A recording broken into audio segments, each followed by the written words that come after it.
저는 한 번 이혼한 경력이 있는 30대 초반 여성입니다. 제 남편 차에서 임신 테스트기가 나온 그날 이후부터 지옥은 시작되었습니다. 그날은 제가 오랜만에 친구들과 약속이 있는 주말 저녁이었어요. 저는 평소 편리하다는 이유로 경차를 끌고 다닙니다. 남편은 중형 외제차를 끌고 다니고요. 그날 약속 장소가 갑자기 외곽 지역 쪽으로 바뀌어서 제가 경차를 두고 남편 차를 끌고 간다고 통보했습니다. 솔직히 말해 남편 차도 아니고 같이 대출금 갚아나간 차이기 때문에 공용차라고 볼 수 있어요. 평소 같았으면 그냥 아무렇지 않게 차키를 건네줄 남편이었지만 그날따라 안절부절 못하며 오늘 엔진오일 경고등이 떴다는 둥, 차가 너무 더러운데 그냥 제 경차 타고 가면 안 되냐는 둥, 그 차를 못 타게 하더라고요. 저는 약속 시간에 촉박해서 상관없다고, 엔진오일 경고등은 내가 보고 알아서 하겠다고 하고 차키를 뺏어들다시피 하며 엘리베이터를 탔습니다. 그런데 막상 차에 타니 차가 더럽기는커녕 엄청 깨끗하고 엔진오일 경고등도 안 떠 있더라고요. 뭐지? 하는 생각도 잠시, 약속에 늦어 정신없이 운전해서 달려갔습니다. 그렇게 시간을 보내고 귀가하던 중 스마트폰 배터리가 다 되어 충전을 좀 하고 싶었어요. 그래서 연결하는 줄을 찾으려고 글로브 박스를 열었는데 저는 처음 보는 화장품 파우치 같은 게 있더라고요. 저는 그 자리에서 화장을 고치거나 한 적이 거의 없기 때문에 글로브 박스에 파우치를 두고 다니지 않아요.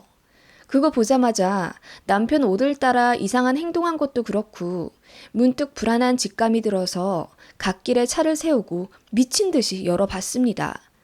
파우치를 열어보니 립스틱이랑 파우더 같은 화장품들이 들어있었고 임신 테스트기 하나도 있더라고요. 여기 계신 분들 중에 남편 바람 피웠던 경험 있으신 분들 계실 거예요. 처음 증거 발견했을 때 어떠셨나요? 심장이 미친 듯이 뛰셨겠죠? 네, 정말 그렇더라고요. 심장이 너무 뛰어서 몸 밖으로 튀어나올 것 같은 느낌이더라고요. 그동안 일이 너무 바빠서 회사에서 일주일에 두세 번은 야근까지 했던 남편이었고, 그렇게 바쁘게 사는 남편이 불쌍해 저희 친정부모님은 녹용까지 지어 보내주셨습니다. 남편 상사가 워낙 개팍해서 일요일에도 테니스다, 스크린 골프다 끌려 나간 적이 많았고 그렇게 주말에 나갈 때마다 죽상 울상을 하며 나갔던 남편이었습니다. 저는 안쓰러웠고요. 그런 남편의 모습이 주마등처럼 떠올랐고 배신감이 미친 듯이 밀려들어와 뒤늦게 눈물이 폭포처럼 쏟아져 내리더군요. 연애하면서 그리고 결혼 생활하면서 남편의 외도는 단 한 번도 의심해 본 적이 없습니다. 아니, 남편 폰을 몇 번 본 적이 있는데 그때마다 너무 깨끗했고 집에서는 항상 가정적인 남편이라 설거지며 청소도 도맡아 했던 남편이었어요. 그래서 맞벌이 하면서 을에 갖는다는 집안일 분배 갈등도 저희 부부는 없었고 다만 저희에게 아이가 안 생겨 고민이었습니다. 결혼 4년 차가 되어가는데도 임신 한 번 되지 않아서 저는 회사 다니면서 정기적으로 산부인과도 다녔어요. 저에게는 아무 이상이 없고 오히려 자궁이나 난자 상태가 평균 나이보다 어리고 건강하다는 소견까지 받았습니다. 남편도 아이를 갖고 싶어 하는 입장이라 그러면 같이 난임병원 다니면서 알아보자고 했더니 곧 죽어도 본인에겐 아무 이상이 없답니다. 그러면서도 아이는 갖고 싶어 하는 게 모순이더라고요. 그래서 딱 올해까지만 자연 임신 기대해보고 계속 안 되면 내년부터는 난임병원 다니자고 했어요. 남편은 계속 싫어하는 눈치더라고요. 시어머니께서도 임신을 엄청 재촉하셨습니다. 남들은 결혼하고 1년도 안 되어서 임신하고 손주 안겨주는데 저희는 왜 이렇게 늦대냐며 구박 아닌 구박도 많이 하셨죠. 제가 일하는 스트레스 때문에 자꾸 임신이 안 되는 거 아니냐면서 잘 다니고 있는 직장을 관두라고 종용하실 때도 있었고 제가 남편보다 2살 연상이거든요. 나이가 많아 그런 것 아니냐면서 임신에 좋다며 어디서 출처 불분명한 약초들을 집에서 야매로 다려 저에게 보내주시기도 했습니다. 뭐뭐 들었냐니까 시어머니 본인도 모른다네요. 그런 걸 어떻게 먹습니까? 당연히 싱크대에 다 부어버렸죠. 물론 시어머니에게는 먹었다고 했습니다. 안 그러면 잔소리 엄청 나시거든요. 아무튼 저희 부부는 그런 상황이었지만 사이는 좋은 편이었어요. 남편은 애처가 소리도 들을 정도면 말 다 했죠. 연애 때도 저에게 참 잘했거든요. 시어머니가 임신 스트레스 주시는 것만 빼면요. 그런 사람 차에서 여자 화장품과 임신 테스트기가 나왔다는 사실은 저에게 하늘이 무너지는 충격과도 같았습니다. 그 와중에 다행인 건 두 줄이 아니라 한 줄이라는 사실이었고, 그런 제 모습이 스스로 웃기더라고요. 집에 귀가하지 않고 카톡에도 답장 없는 저에게 남편은 계속 전화를 하기 시작했습니다. 평소엔 제가 연락이 없어도 그렇게까지 집착하며 부재중 남기지 않습니다. 차 못 타게 했던 거 하며 지금 이렇게 미친 듯이 전화하는 거 보면 뭔가 캥겨도 단단히 캥긴다는 뜻이겠죠. 전화 안 받고 바로 친정으로 차를 돌렸습니다. 그런데 친정 부모님 아파트에 차는 됐어도 막상 올라가기가 두렵더라고요. 부모님 가슴에 대목 받을까 봐요. 그렇게 주차장에서 엉엉 통곡하니 새벽 1시가 되어 있더라고요. 뭐가 되든 결론을 내자 싶어서 집으로 갔어요. 그 파우치를 손에 들고요. 집에 가니 자고 있을 남편이 웬일로 깨어 있더라고요. 그러더니 저더러 왜 이렇게 연락도 안 받고 늦게 왔냐면서 화를 내더니 차키부터 달라고 제 주머니를 뒤지더라고요. 그러다가 파우치를 발견하고 소스라치게 놀라는 모습이 정말 역겨웠습니다. 제가 파우치를 열어 그대로 바닥에 내용물을 쏟아 부었어요. 임신 테스트기를 남편 눈앞에 보이며 "이게 뭐야?" 라고 했더니 남편이 얼굴이 하얗게 질려 아무 말 못하더라고요. 그러더니 이내 사실 회사 형한테 차를 빌려줬거든. 형수님 거 같아. 지난주에 차 빌려줬어. 이러더라고요. 제가 지금 회사 형한테 당장 전화해보라고 했죠. 그랬더니 지금 새벽 1시인데 저더러 제정신이냐며 도리어 화를 내기 시작했습니다. 저더러 의붓중이라면서 매일 주말까지 힘들게 일하는 남편을 지금 의심하는 거냐며 난리를 치더라고요. 새벽 1시에 회사 형 깨우는 건 안 되고 이웃 주민 깨우는 건 되나 봅니다. 그렇게 길길이 날뛰면서 그 파우치를 다시 뺏어가려는 거예요. 그래서 저는 그걸 사수하려고 했고 몸으로 신랑 일에 버렸어요. 그런데 남편이 그대로 저를 온 힘을 다해 현관에 밀어버리더라고요. 그래서 저는 신발장 모서리에 허리를 박아서 정말 큰 고통을 느꼈습니다. 그 와중에 남편이 저에게 폭행을 가했다는 사실에 다시 한번 하늘이 무너지는 것 같았어요. 남편이 저에게 미안해할 줄 알았는데 오히려 씩씩대면서 저에게 "지금 뭐 하는 거야? 이거 형수 거야. 당신이 생각하는 그런 의심스러운 상황 아니라고. 내가 몇 번을 말해. 아니, 새벽까지 연락도 안 되고 어디 있다 온지도 모르는 당신이 더 의심스러운데? 바람은 네가 피우고 지금 나 뒤집어 씌우려는 거지? 하며 윽박지르더라고요. 최소한 무릎이라도 꿇으며 미안하다고 할 줄 알았는데 오히려 적반하장으로 나오니 제 머리가 하얘지더라고요. 아무튼 그 와중에 파우치는 꼭 사수해야 했습니다. 그런데 남편은 우악스럽게 임태기를 빼앗더니 그대로 부엌에 성큼성큼 가더라고요. 그리고 남편이 찬장을 뒤져 믹서기를 꺼내더니 그 임태기를 그대로 갈아버리더라고요. 엄청난 소음을 내며 그대로 부서져 버렸고 남편이 산산조각난 그 형체도 알아볼 수 없는 임태기를 남편이 그대로 쓰레기통에 넣더라고요. 제가 소리를 지르며 미친놈이라고 욕했더니 남편이 핸드폰을 들어 녹음을 하기 시작하더라고요. 의부증에 언어폭력으로 저에게 위자료 받고 이혼하겠대요. 불과 7시간 전까지만 해도 천사 같았던 남편이 이렇게 돌변한 겁니다. 이렇게 갑자기 모든 것이 바뀐 상황이 지옥 같았고 그 와중에 정신 차리자 싶어서 어떻게든 남은 증거물이라도 사수하자 싶었어요. 남편이 제 생각을 알았는지 파우치까지 뺏어가려고 했고 제 옷을 뒤져 차키를 뺏으려고 하더군요. 그러다가 안 되겠다 싶었는지 지 방으로 가더라고요. 여분 차키가 하나 더 있거든요. 제가 그 틈을 타서 파우치와 그 임태기 조각을 가지고 미친 듯이 밖으로 나왔습니다. 남편이 뒤늦게 저를 잡으려고 현관을 나서더라고요. 엘베를 보니까 꼭대기층에 가 있고 남편은 또 저를 쫓아올 것 같은 그 다급한 상황에서 저는 계단을 택했고 넘어지다시피 하며 계단을 내려왔어요. 남편도 괴성을 지르며 따라오더라고요. 소름이 돋아서 지금도 그때 생각만 하면 오싹합니다. 그렇게 제가 찰나의 순서로 먼저 차에 도착했고 앉자마자 차를 잠궜습니다. 남편이 문을 미친 듯이 두드리더라고요. 그대로 아파트 밖으로 빠져나갔습니다. 울면서 운전하다가 어느 한가해 보이는 공터에 차를 대고 또 하염없이 울었어요. 그러다가 정신 차리고 블박을 뒤지기 시작했습니다. 별거 안 나오더라고요. 회사, 집 왔다 갔다 하는 기록만 남아 있었고요. 다만 조금 다른 점은 음소거를 해놨다는 점이었습니다. 남편은 평소에 저에게 늘 블박 음성을 켜넣으라고 합니다. 사고 시 제가 한 말이나 놀라서 소리 지르는 것이 증거로 쓰일 수 있다며 꼭 소리도 녹음되어야 한다고 하는 사람인데 그런 사람이 불박 음소거를 해놓다니 의심스러운 게 한두 개가 아니거든요. 그제서야 제가 성급히 남편에게 모든 걸 오픈한 게 어리석었다는 생각이 들더라고요. 티 내지 말고 천천히 증거 수집해서 나중에 터뜨려야 했는데 순식간에 패닉이 오니 저도 모르게 이성을 잃었던 것 같습니다. 이렇게 된 거 뭐 어떻게 하겠어요. 남편은 지금쯤 본인 핸드폰이랑 집 구석구석을 뒤져 모든 것을 초기화시키고 있을 테고 저는 하나 남은 이 차라도 샅샅이 뒤져 무어라도 더 캐내자는 심정이었습니다.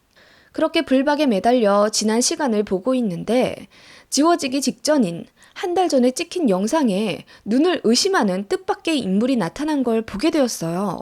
그건 바로 시어머니였습니다.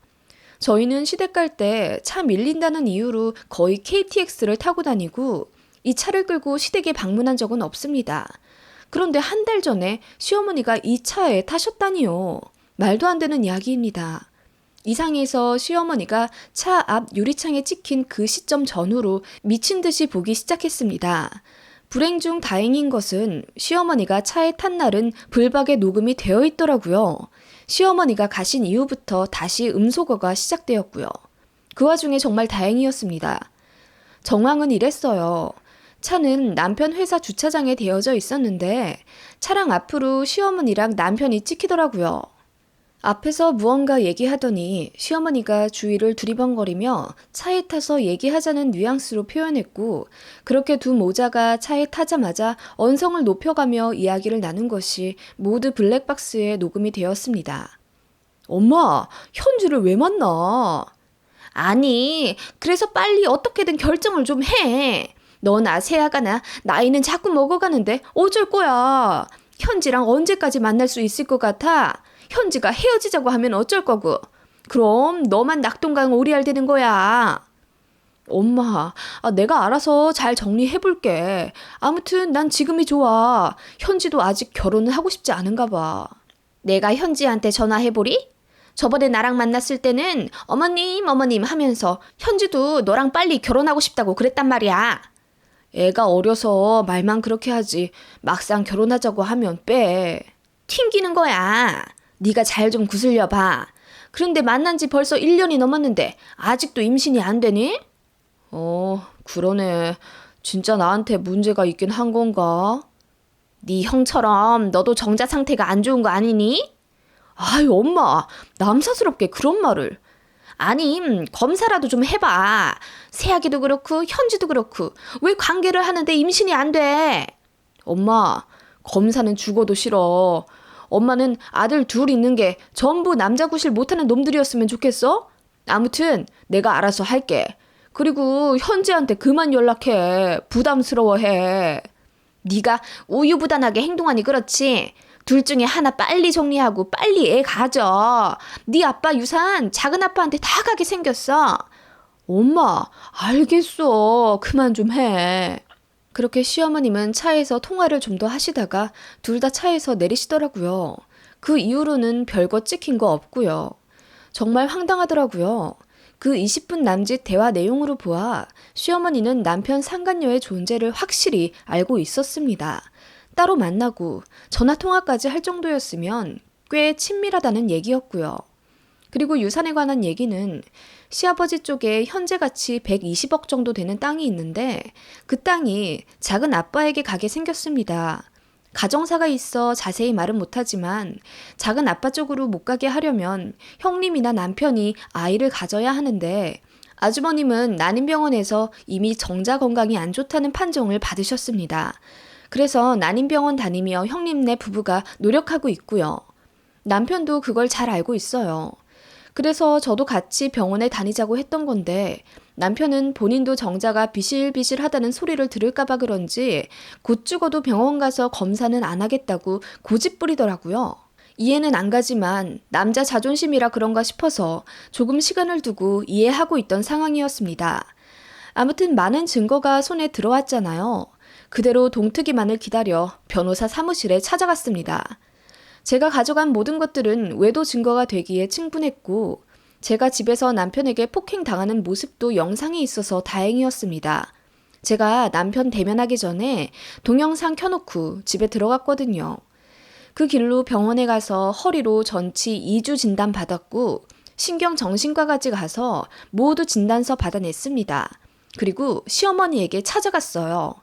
시어머니는 이미 남편에게 모든 이야기를 들은 상태였고 제가 쳐들어갈 것까지 예상하셨는지 굉장히 의연한 모습으로 절 대하시더라고요. 제가 녹화 켜놓고 얘기할 거라는 걸 예상하셨는지 계속 발뺌하시더라고요. 글쎄, 우리 아들은 그런 적 없대도 너 의부증이 너무 심한 것 아니니? 어머님, 현지랑 따로 만나기도 하셨잖아요. 계속 오리발 내밀지 말고 이제 사실대로 좀 말하세요. 어머님 그러시면서 저한테 시어머니 대접은 받고 싶으셨어요? 뭐? 시어머니 대접? 의부증에다 싸가지까지? 안 그래도 너 마음에 안 들었는데 이참에 이혼해라 그냥. 나이도 많아서 임신도 안 되나 본데 너 같은 하자 있는 년은 나도 빨리 치워버리고 싶다. 네?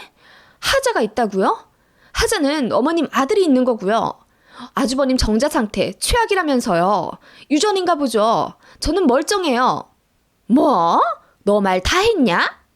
하시며 저에게 손에 쥐고 있던 핸드폰을 홧김에 던지시더라고요. 저 그거 바로 받았습니다.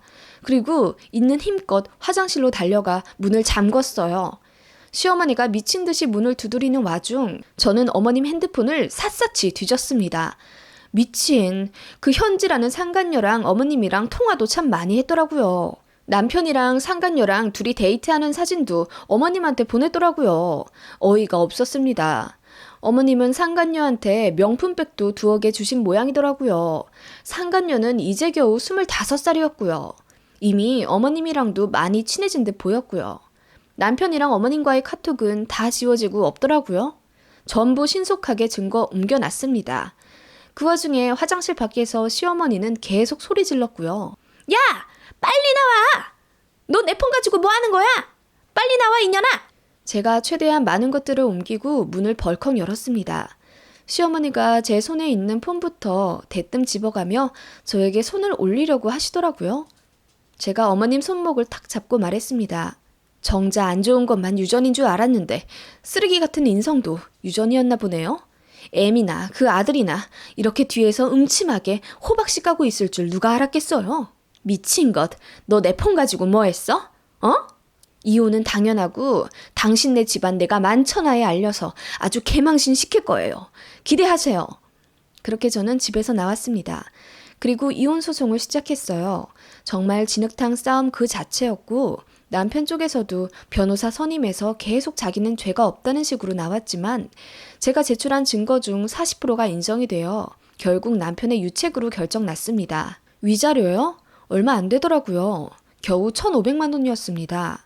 법이 그렇더라고요. 재산 분할하느라 또 머리가 꽤나 아팠지만 아무튼 제 쪽으로 유리하게 마무리 짓는 중이고요.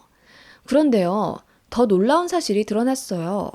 사실 시어머니도 아버님이랑 결혼 생활하면서 8년 동안 아이가 안 생기셨거든요. 그런데 어떻게 갑자기 연년생으로 아들 둘이 떡하니 생겼겠어요.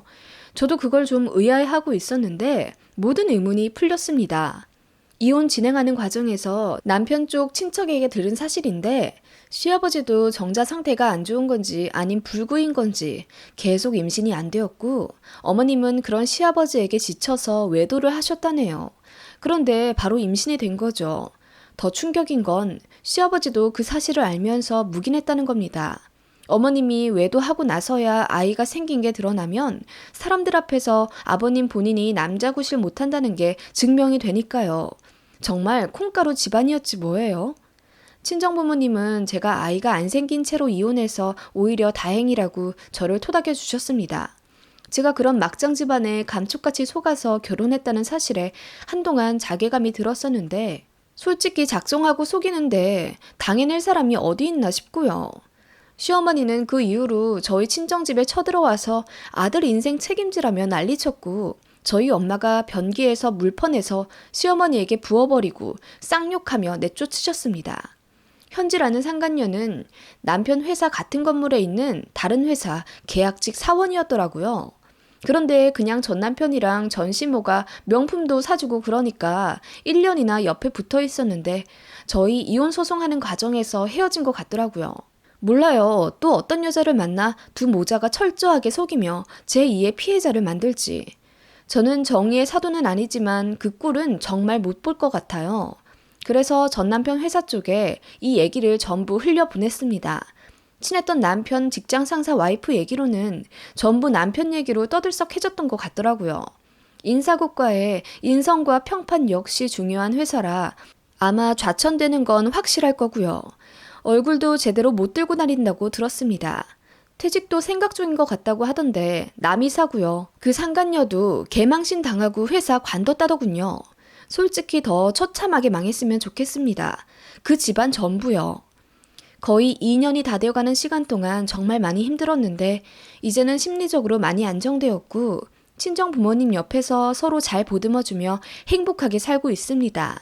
상담치료사 선생님의 네 탓이 아니야 라는 말이 큰 위로가 되었어요. 혹시나 이런 비슷한 일로 많이 힘들어했을 분께 저도 말해드릴게요.